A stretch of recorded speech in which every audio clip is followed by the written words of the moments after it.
Dictation शुरू होगी 5 second बाद।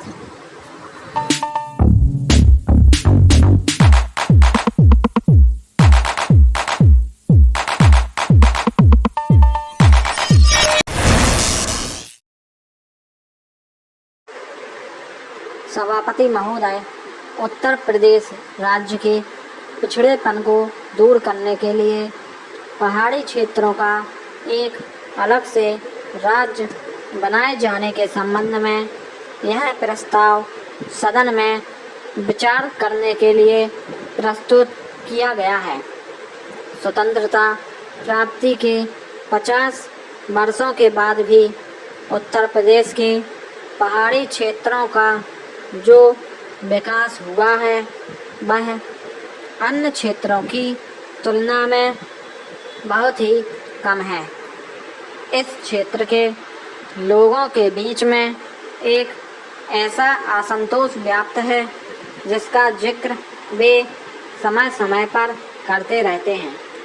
मेरे विचार से उत्तर प्रदेश के वे 8 जिले जिनका नाम इस प्रस्ताव में दिए गए हैं, उनका एक प्रदेश और अन्य दूसरे जिलों का दूसरा प्रदेश बनाया जाना चाहिए। आज़ादी के इतने वर्षों के बाद भी यहाँ के निवासियों को शिक्षा की सुविधा नहीं है। चिकित्सा तथा अन्य सुविधाएं भी प्राप्त हैं। आज भी इस क्षेत्र के अनेक लोगों ने रेलगाड़ी को नहीं देखा है। यहाँ ऐसे भी स्थान हैं जहाँ पहुँचने में 1-2 महीने का समय लग जाता है। इसका कारण यह है कि वहाँ आने जाने की सुविधा नहीं है। यहाँ के लोगों के लिए पीने के पानी की भी सुविधा नहीं है।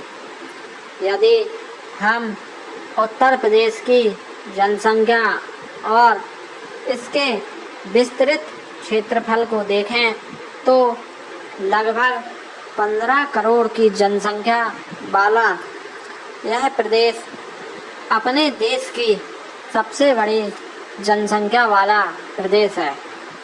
ऐसा पिछले अनुभवों के आधार पर सिद्ध हो चुका है कि इतनी बड़ी जनसंख्या एक राज्य की होने के कारण से वहाँ के क्षेत्र के लोगों का समान रूप से विकास नहीं हो सका। यदि हम न्यायपूर्ण ढंग से भी राज्य में विकास के काम करें तो प्रत्येक क्षेत्र के साथ न्याय नहीं हो सकता।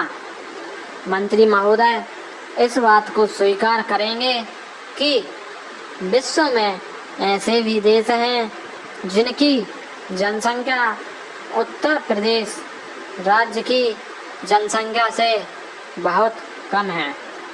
महोदय, इस क्षेत्र के लोग भोले भाले हैं और राष्ट्रभक्ति के प्रेम से बंधे हुए हैं। इस प्रेम में बंधे होने के कारण वे अनुशासित ढंग से इस समस्या को देश के सामने रखते आए हैं। हमारे प्रथम प्रधानमंत्री जी के नेतृत्व में इससे संबंधित एक समिति का गठन भी किया गया था और उस समिति ने भी उस समय यह सिफारिश की थी कि इस राज्य को 2 भागों में विभाजित कर दिया जाना चाहिए।